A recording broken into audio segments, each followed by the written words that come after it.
Hey, what's up everyone? Nick here. Just want to talk a little bit about the Defiler model that's part of my Harbingers Warband. I've had a couple folks kind of ask about some of the inspiration, some of the bits, and the process of building this, so I figured I'd make a little video to help show some of my thoughts and talk about it a little bit. So I mean, first off, what is this? Well, this is a Defiler, or at least I use it as a Defiler. It's a completely scratch-built model for a Warhammer 40k Chaos Warband. This is really nothing like the actual Defiler model that exists. This is definitely something that, looks a little bit different, and so maybe we can get into that inspiration aspect. I think, as a lot of people notice, this is heavily inspired by the Horizon Zero Dawn kind of style of mechs and those robotic dinosaurs, robotic animals, mech animals and stuff in Horizon Zero Dawn. Big inspiration for this model. Definitely was basically the thing I said to a lot of my friends as I was building this. I want to make some scratch-built mechs that look like they're from Horizon Zero Dawn. But at the same time, I was also, inspired a fair amount by some other modelers. The big one that I always love is Polysmith. He's done some similar type conversions with, bipedal mechs. And as well, there's a couple folks within our Hogtown 40k community in Toronto that basically opened my eyes to the fact that you could really go outside the box with how you convert, how you scratch build and kit bash your models. Jay and Jesse. Jesse has a bunch of chaos demon machines and things that really kind of opened my eyes to the different ways that you could do this. So definitely need to give a shout out to those folks for their inspiration. Same thing, a lot of the mecha builders, Calamity, Luca, and there's a large number of mecha builders as well that I kind of looked at and said, hey, I want to try that as well with these models. So when we talk about the build itself, you'll notice that really the biggest part, or one of the big things that I try to do with this model, is give it that kind of forward loping stance. Leaning forward, looks like it's actually trying to come off of its base and lunge towards whatever it's looking at. I needed to make an armature frame for this. That was just basically built out of wire. As I was basically building it up, I started with that wire to give it that structure, because it's only really touching on the legs part. Also, I needed it to be strong enough to hold that head bit up as well. So the first thing I really did was build that armature out.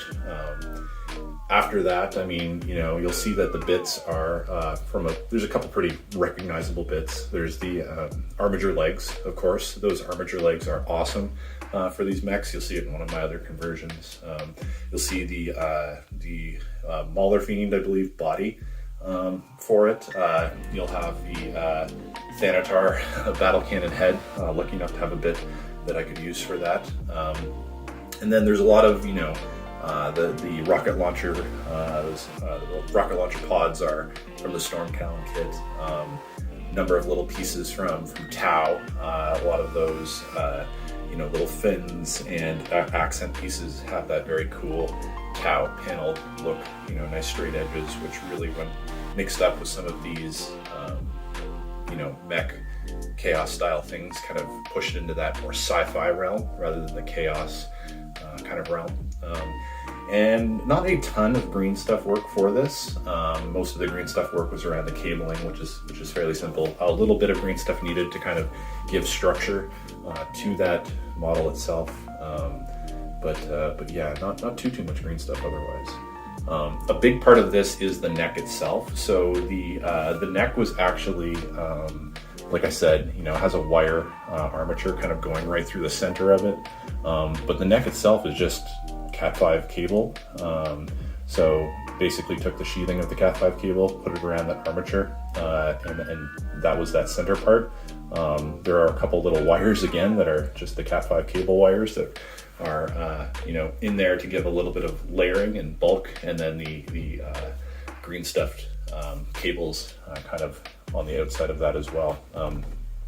There actually isn't a lot in that neck, but by putting those extra layers of wires, you do give it a little bit more bulk, and you don't notice it too much that it's actually quite skinny, which is an interesting kind of aspect of it. otherwise, yeah, I think from the actual bits that pretty much covers it for it.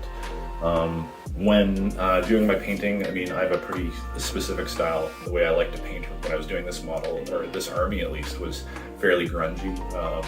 I like to use a lot of oil paints, a lot of enamels for creating nice nice grungy shaded kind of looks. So I use oil washes, enamel washes, like how they fill those crevices, blend a little bit nicer than the GW acrylic type washes.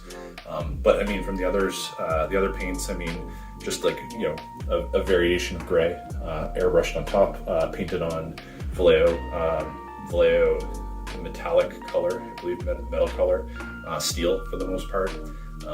Some orange here and there to kind of provide that little accent, as well as the OSL glow. But really, nothing too special there. Just try to make it pretty grungy with the different weathering, sponge weathering, a lot of painted on chips and whatnot. Kind of as you can see at the front there, lots of painted on chips, streaks, etc. And then of course, my basing, I always really like to do the basing as well. I love to have the model sit into something that looks fairly realistic. So pretty simple again, just cork with some crackle paint on the bottom, and lots of pigments, lots of flock, things like that, and really try to make it look like it's part of that. So yeah, I mean, that's pretty much the Defiler model. If you have any questions, please feel free to drop them below. I'm happy to answer them.